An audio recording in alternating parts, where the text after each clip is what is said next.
Shalom bagi Bapak, Ibu, dan Saudara yang ingin memberikan persembahan, baik persembahan umum, persembahan perpuluhan, maupun janji iman untuk pembangunan gereja, dapat mengirimkan persembahan melalui mobile banking.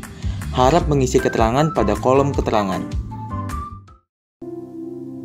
Shalom Bapak Ibu Saudara sekalian, di tengah keadaan kita yang seperti ini, kita masih bisa mengucap syukur bahwa kita bisa memuji dan memuliakan Tuhan. Di hari Minggu ini kita harus memuji dan memuliakan Tuhan. Kita siapkan hati kita berikan yang terbaik buat Tuhan Yesus. Mari kita masuk ke dalam penyembahan. Haleluya, terima kasih Kau baik Tuhan. Haleluya, Engkau Raja yang kuasa, Yesus yang luar biasa. Haleluya, kasih yang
memberi pertolongan.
Shalom semuanya.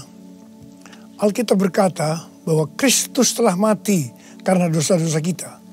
Dia dikuburkan, tetapi pada hari yang ketiga dia dibangkitkan. Setelah itu selama 40 hari Tuhan Yesus menampakkan diri kepada lebih dari 500 murid-muridnya untuk membuktikan bahwa dia hidup. Dan dengan disaksikan oleh murid-muridnya, Tuhan Yesus terangkat ke sorga.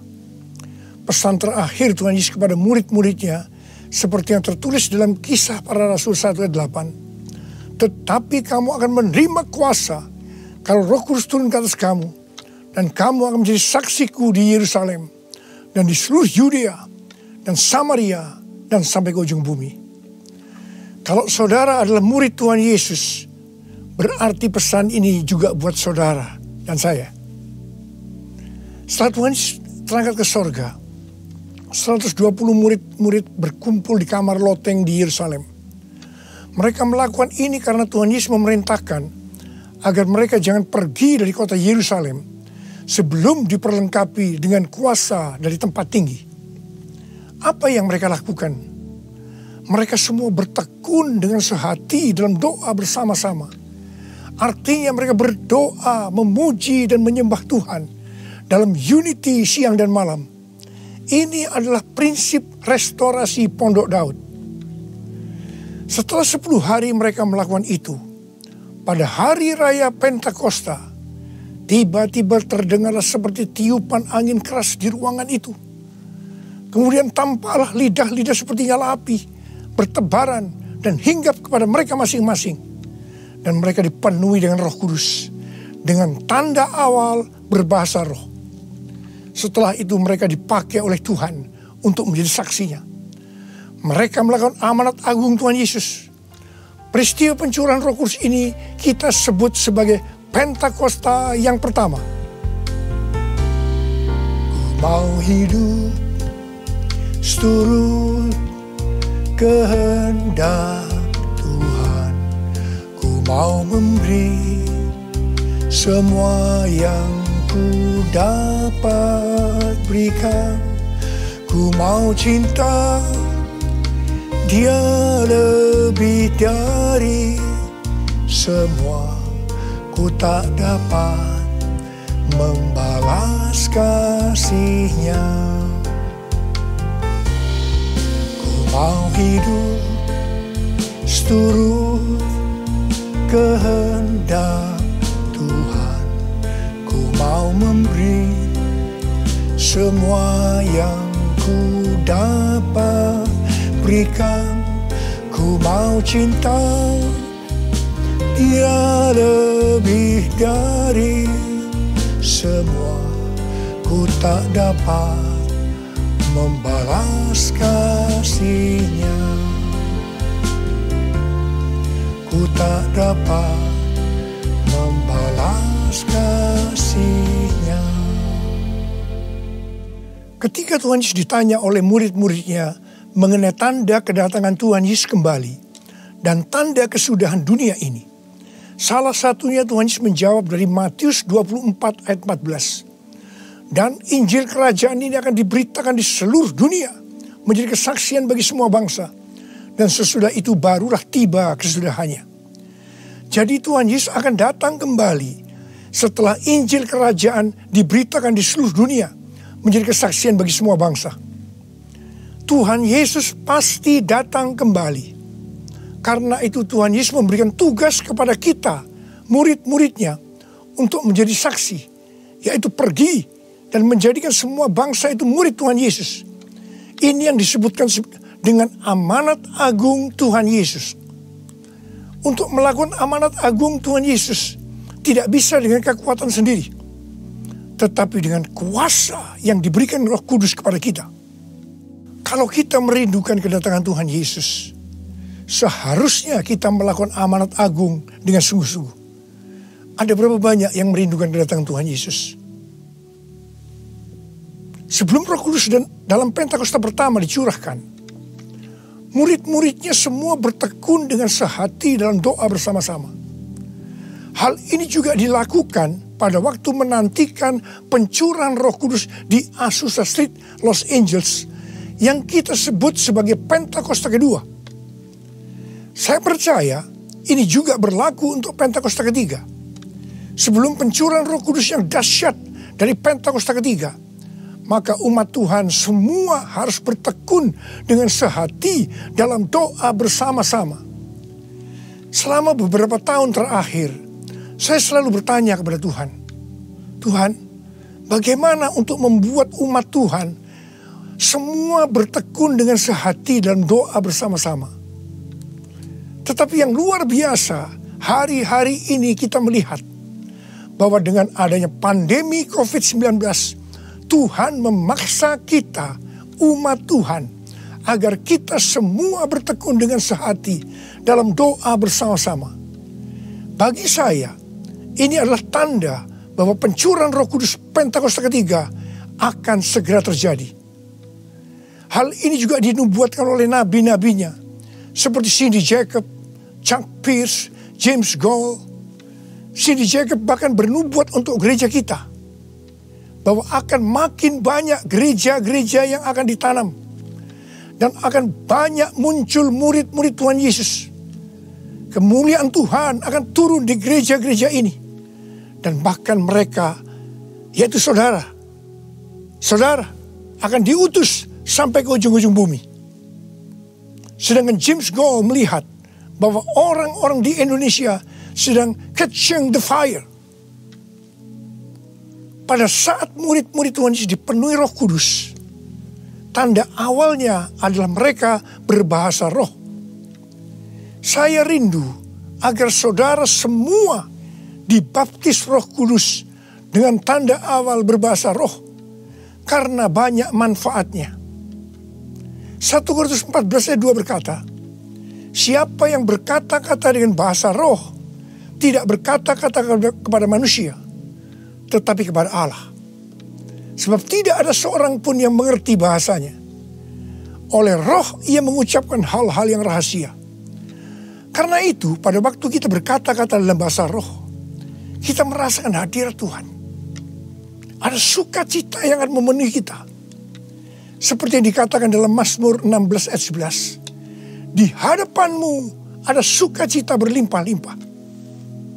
Di tengah-tengah pandemi ini, kita perlu mengalami sukacita yang berlimpah-limpah untuk melawan ketakutan, kekhawatiran, kepanikan.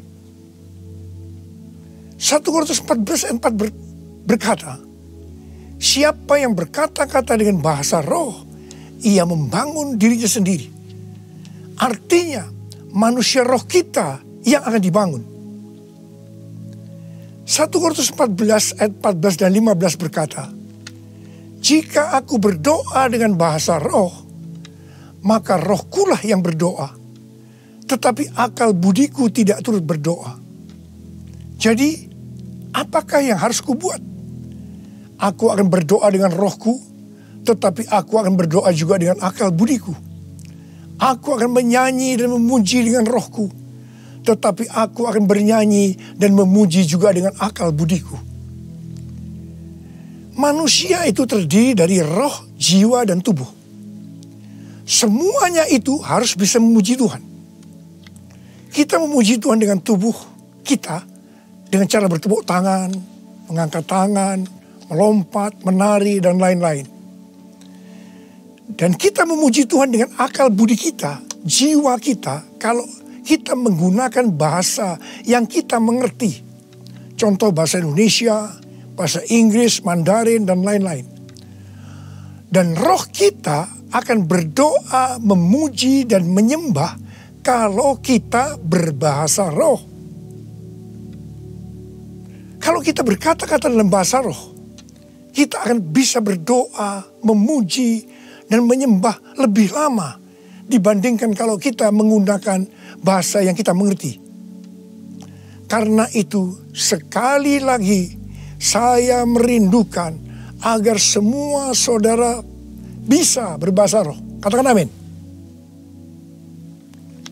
Apa yang terjadi setelah murid-murid dipenuhi dengan Roh Kudus sehingga membuat banyak orang bertobat? Hal yang pertama, Petrus berkhotbah sekitar 5 menit. Dan sekitar 3.000 orang bertobat dan dibaptis. Petrus berkhotbah dengan kuasa Roh Kudus. Menurut data dari PBB, pada zaman itu populasi dunia sekitar 300 juta orang. Sekarang penduduk dunia sekitar 7,8 miliar. Sehingga 3.000 orang waktu itu setara dengan sekitar 78.000 orang saat ini. Kita harus percaya bahwa sekali berkhotbah 78.000 orang bertobat dan dibaptis. Dengan berkhotbah secara online, hal ini lebih mungkin terjadi. Hal yang kedua yang terjadi setelah murid-murid dipenuhi dengan Roh Kudus sehingga membuat banyak orang bertobat, yaitu terjadinya tanda-tanda dan mujizat, sign and wonders. Para rasul dipakai oleh Tuhan untuk mengadakan tanda-tanda dan mujizat. Petrus dan Yohanes menyembuhkan orang lumpuh sejak lahir. Bayangan Petrus saja bisa menyembuhkan orang. Sapu tangan atau kain yang pernah dipakai oleh Paulus, jika diletakkan pada orang sakit atau orang yang dirasuk setan, maka orang itu akan sembuh. Tuhan Yesus berkata dalam Markus 16 ayat 15 sampai dengan 18, bahwa kalau kita pergi untuk memberitakan Injil, maka tanda-tanda dan mujizat, sign and wonder akan menyertai kita. Sejak tahun 2006, saya diperintahkan Tuhan untuk mengadakan kebaktian kesembuhan ilahi. Selama 14 tahun, saya sudah mengadakan 318 kali kebaktian kesembuhan ilahi. Setiap kali saya berkhotbah, pasti saya memberitakan Injil. Dan tanda-tanda dan mujizat terjadi. Saya diperkenankan oleh Tuhan untuk melihat dan mengalami mujizat seperti yang dilakukan oleh Tuhan Yesus 2000 tahun yang lalu. Pada waktu acara lawatan Roh Kudus Pulihkan Indonesiaku tanggal 29 Mei yang lalu, Cindy Jacob bernubuat bahwa Indonesia akan menjadi sangat penting dalam sejarah kekristenan. Mujizat-mujizat seperti orang buta melihat, orang tuli mendengar akan merupakan hal yang biasa yang akan terjadi di gereja-gereja lokal. Wow, orang-orang muda akan mendapatkan jubah mujizat. Ini adalah Pentakosta yang ketiga. Haleluya. Hal yang ketiga yang terjadi setelah murid-murid dipenuhi dengan Roh Kudus, sehingga membuat banyak orang bertobat, yaitu cara hidup jemaat berubah. Yang pertama, mereka bertekun dalam pengajaran rasul-rasul dan dalam persekutuan. Ini bisa diartikan mereka suka membaca Alkitab. Judul Mazmur 119 yang merupakan pasal dengan ayat terpanjang dalam Alkitab adalah bahagianya orang yang hidup menurut firman Tuhan. Jadi orang yang hidup sesuai dengan firman Tuhan itu akan berbahagia. Dalam pandemi COVID-19 kita harus banyak membaca, merenungkan dan melakukan firman Tuhan agar supaya kita berbahagia. Sehingga kita bisa mengatasi segala dampak yang buruk akibat pandemi COVID-19. Mazmur 119 ayat 105 berkata, firman-Mu itu pelita bagi kakiku dan terang bagi jalanku. Firman-Mu pelita bagi kakiku, terang bagi jalanku. Firman-Mu pelita bagi kakiku, terang bagi jalanku. Waktu ku bimbang dan hilang jalanku, tetaplah Kau di sisiku. Dan takkan ku takut asal Kau di dekatku. besertaku selamanya.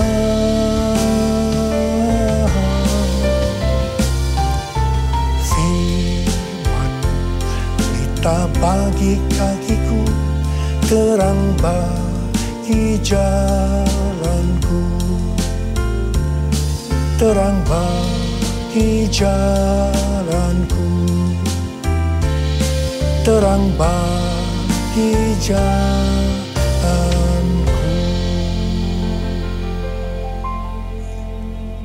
Tuhan memberikan tema tahun 2020 adalah tahun dimensi yang baru. Kita tidak pernah menyangka bahwa tahun dimensi yang baru adalah seperti sekarang ini, di mana dengan adanya pandemi COVID-19, kita sekarang memasuki new normal. Ayat emas yang Tuhan berikan adalah dari 2 Korintus 3 ayat 18 dan Ulangan 28 ayat 13 dan 14.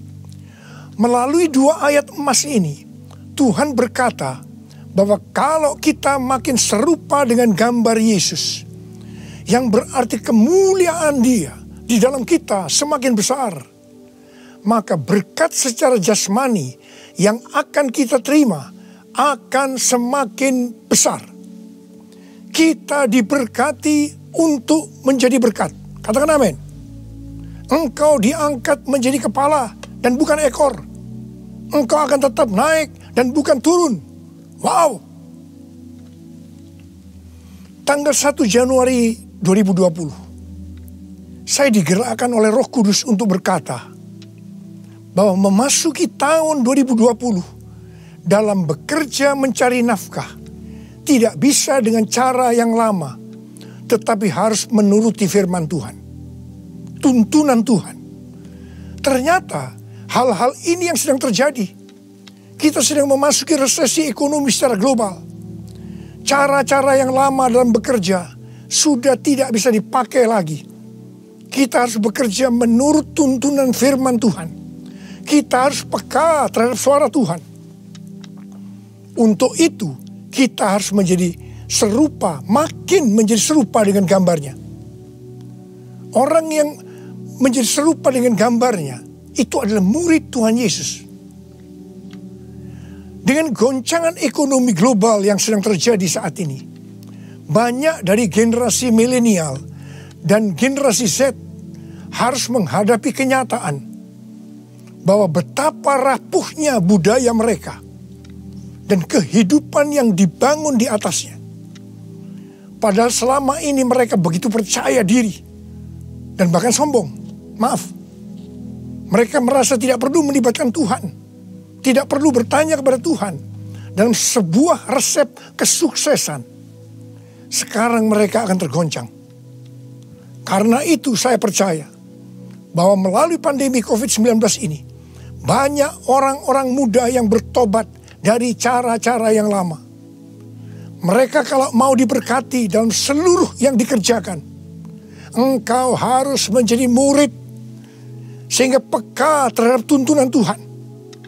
Tidak salah kalau akan terjadi kebangkitan generasi Yeremia, yaitu anak-anak muda yang dipenuhi dengan Roh Kudus, cinta mati-matian kepada Tuhan Yesus, tidak kompromi terhadap dosa, dan akan memenangkan banyak jiwa.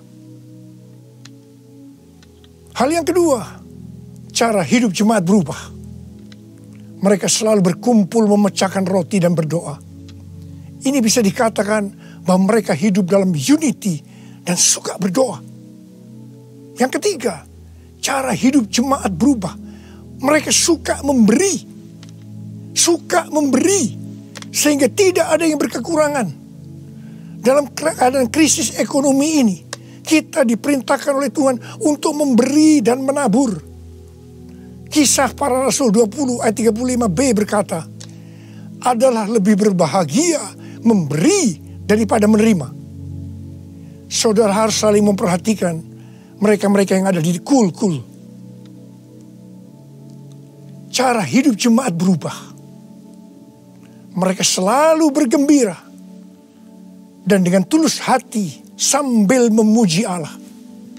Jadi, mereka semua suka membaca Alkitab suka berdoa, unity, suka memberi, suka memuji Allah dengan gembira dan tulus hati. Dan dikatakan mereka disukai semua orang. Dan tiap-tiap hari jumlah orang yang diselamatkan bertambah. Haleluya! Haleluya! Haleluya! Haleluya! Haleluya!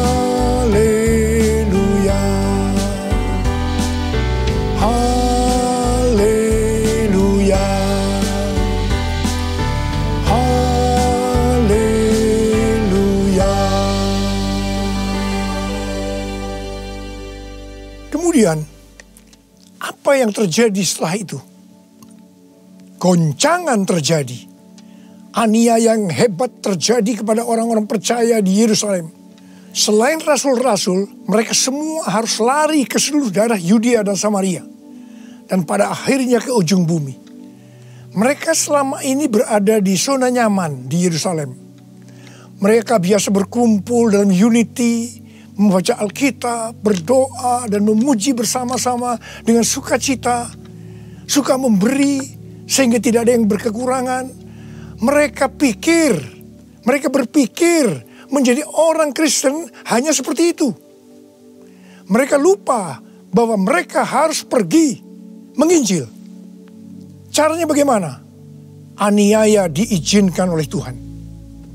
Saya percaya melalui goncangan pandemi COVID-19 ini, kita umat Tuhan yang selama ini ada di zona nyaman, juga akan dipaksa untuk melakukan amanat agung Tuhan Yesus, yaitu pergi menjadikan semua bangsa murid Tuhan Yesus. Katakan amin.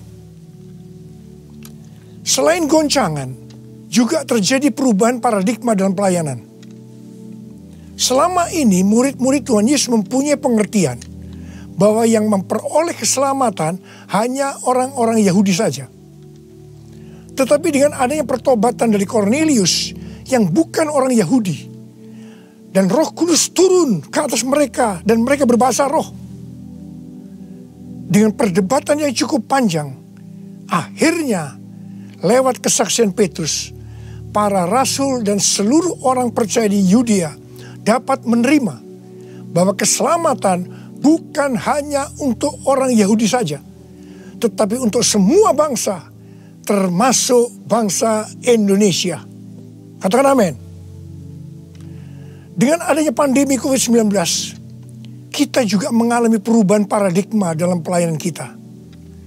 Yang tadinya kita beribadah di gedung gereja, kita berkumpul bersama-sama, bisa berjabatan tangan, saling berpelukan, menyatakan kasih kita, melakukan penumpangan tangan. Sekarang berubah total menjadi ibadah online. Bahkan ada yang tidak bisa melakukan online, sehingga tidak bisa beribadah. Kita memasuki new normal dan tidak bisa melakukan seperti hal-hal di atas. Kita tidak tahu dengan pasti bentuk ibadah kita selanjutnya. Tetapi yang Tuhan mau, kita bisa menerima perubahan paradigma dalam pelayanan ini. Karena sama seperti yang terjadi pada waktu itu, dengan adanya perubahan paradigma, justru terjadi penuaian yang jauh lebih besar. Itu juga yang akan terjadi pada kita pada hari-hari ini. Saya mau berdoa buat saudara. Mari angkat tangan saudara. Kita nyanyikan lagu ini bersama-sama. Curahkanlah kuasa-Mu Tuhan, mujizat terjadi di tempat ini. Amin. Curahkanlah kuasa-Mu Tuhan, mujizat terjadi sekarang ini. Curahkan ya Tuhan, curahkanlah kuasa-Mu Tuhan, mujizat terjadi di tempat ini. Haleluya. Curahkanlah kuasa-Mu Tuhan, Mujizat terjadi sekarang ini. Mujizat terjadi sekarang ini. Mujizat terjadi sekarang ini.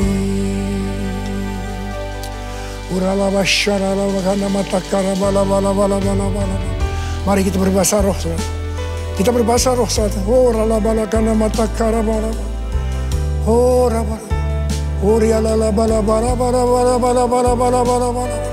Oh Yesus, oh Yesus, Yesus.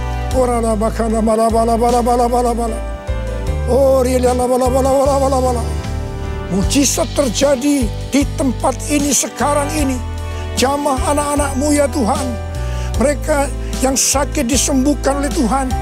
Yang terdampak oleh krisis ekonomi dipulihkan oleh Tuhan. Terima berkat Tuhan. Mujizat terjadi dalam hidupmu saat ini. Sembuh dalam nama Yesus. Sembuh dalam nama Yesus. Engkau akan dicukupkan, malah berkelimpahan di dalam segala hal. Terima. Tuhan, curahkan kuasa-Mu. Pakai anak-anak-Mu semua nih Tuhan. Menjadi saksi-Mu. Melakukan amanat agung Tuhan Yesus.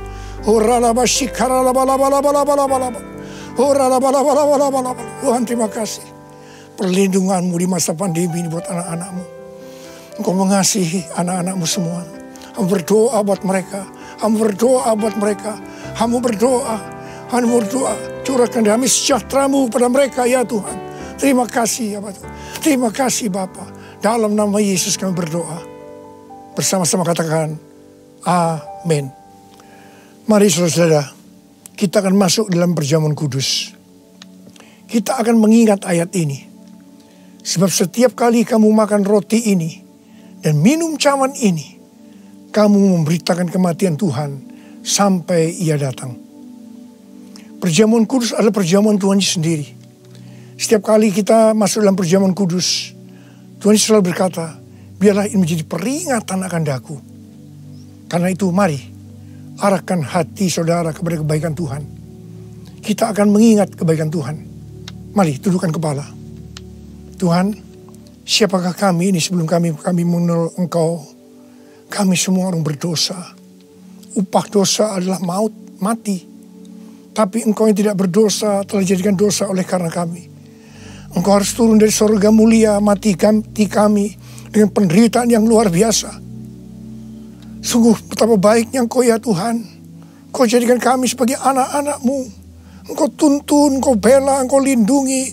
Engkau tegur kalau kami salah. Engkau sembuhkan kami. Tuhan, itu Engkau ya Abah. Itu Engkau. Saudara, Tuhan akan memberkati saudara melalui perjamuan kudus.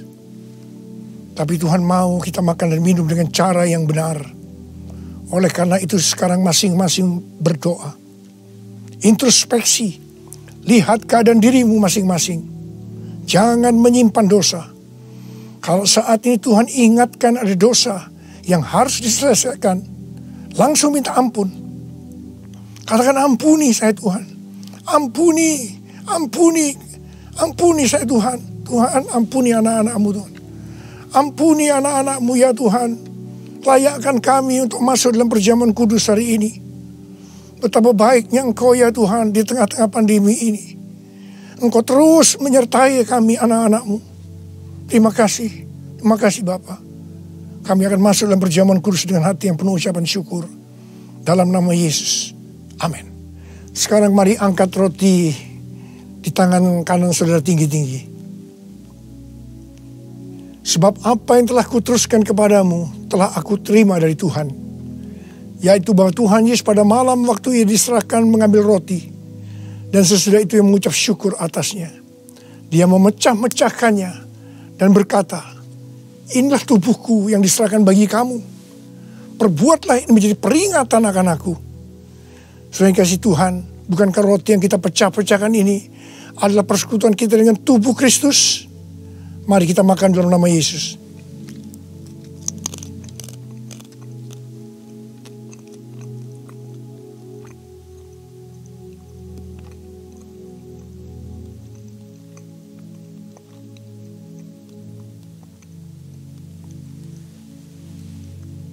Sekarang angkat cawan di tangan kanan saudara tinggi-tinggi.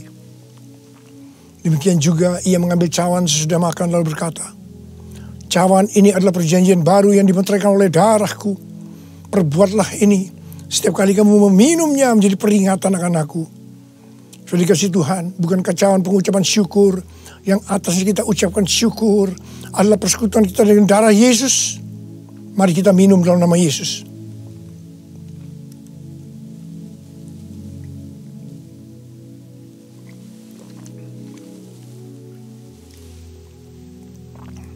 Mari, angkat tangan saudara. Ucapkan syukur. Dengan suara, jangan diam. Tuhan, kami terima kasih ya Tuhan. Kami bersyukur ya Tuhan, terima kasih. Terima kasih ya Tuhan. Kami bersyukur buat kebaikan Tuhan. Kami bersyukur buat kebaikan Tuhan. Oh, terima kasih. Terima kasih Yesusku. Terima kasih Yesusku. Puji syukur hanya bagi Tuhanku. Terima kasih Yesusku. Terima kasih Yesusku. Puji syukur hanya bagi Tuhanku. Puji syukur hanya bagi Tuhanku. Puji syukur hanya bagi Tuhanku.